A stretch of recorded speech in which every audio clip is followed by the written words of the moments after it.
بسم اللہ الرحمن الرحیم عن خریم بن فاتق قال صلی رسول اللہ صلی اللہ علیہ وسلم صلاة الصبح فلما انصرف قام قائما فقال عدلت شہادة الزور بالاشراک باللہ 3 مرات ثم قرأ فاجتنبوا الرجس من الاوثان واجتنبوا قول الزور حنفاء للہ غیر مشرکین بہ۔ حضرت خریم بن فاتق رضی اللہ تعالی عنہ سے روایت ہے کہ رسول اللہ صلی اللہ علیہ وسلم نے ایک دن صبح کی نماز پڑھی۔ جب آپ اس سے فارغ ہوئے تو ایک دم کھڑے ہو گئے اور فرمایا کہ جھوٹی گواہی اشراک باللہ کے برابر کر دی گئی ہے۔ یہ بات آپ نے 3 دفعہ ارشاد فرمائی اور قرآن مجید کی یہ آیت تلاوت کی، فاجتنبوا الرجس من الاوثان واجتنبوا قول الزور حنفاء للہ غیر مشرکین بہ۔ بتوں کی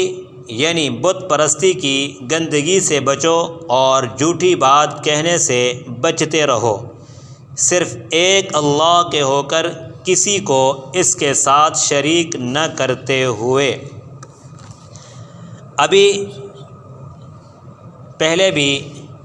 ذکر ہو چکا ہے کہ ہر جھوٹ گناہ ہے، لیکن اس کی بعض قسمیں اور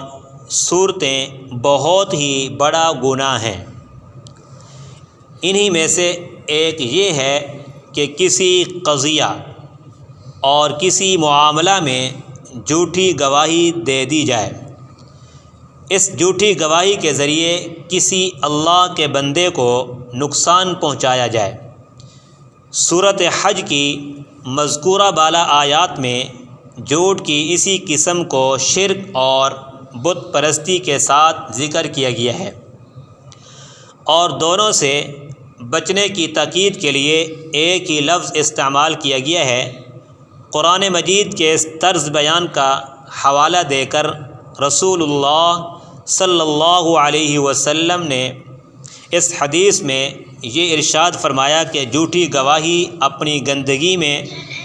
اور اللہ کی ناراضی اور لعنت کا باعث ہونے میں شرک باللہ کے ساتھ جوڑ دی گئی ہے۔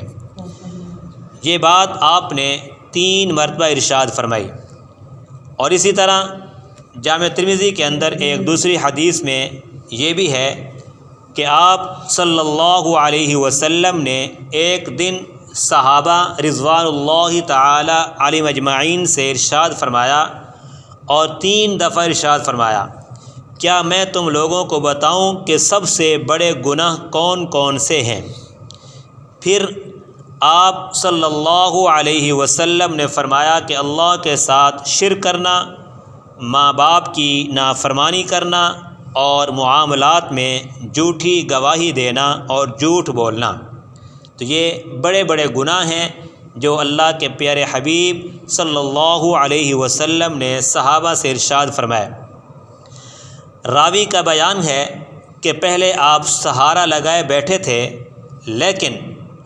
پھر سیدھے ہو کر بیٹھ گئے اور بار بار آپ نے اس ارشاد کو یعنی جو آپ نے بڑے بڑے گناہ گنوائے بتائے، آپ نے اس ارشاد کو دہرایا، یہاں تک کہ ہم نے کہا کاش اب آپ خاموش ہو جاتے۔ یعنی اس وقت آپ پر ایک ایسی کیفیت طاری تھی اور آپ ایسے جوش سے فرما رہے تھے کہ ہم محسوس کر رہے تھے کہ آپ کے قلب مبارک پر اس وقت بڑا بوجھ ہے، اس لیے جی چاہتا تھا کہ اس وقت آپ خاموش ہو جائیں اور اپنے دل پر اتنا بوجھ نہ ڈالیں۔ تو اس حدیث سے معلوم ہوا کہ جھوٹی گواہی دینا کسی معاملہ میں یہ بہت بڑا گناہ ہے، اگرچہ ظاہری اعتبار سے دنیاوی حوالہ سے اس جھوٹی گواہی دینے پر بظاہر انسان کو اپنا کوئی بڑا سے بڑا نفع ہی نظر آ رہا ہو تو اس نفع کی طرف نہیں جانا چاہیے، اس وعید سے اپنے آپ کو بچانا چاہیے کہ جھوٹی گواہی دینا بہت بڑا گناہ ہے۔ اللہ ہم سب کو اس سے محفوظ فرمائے۔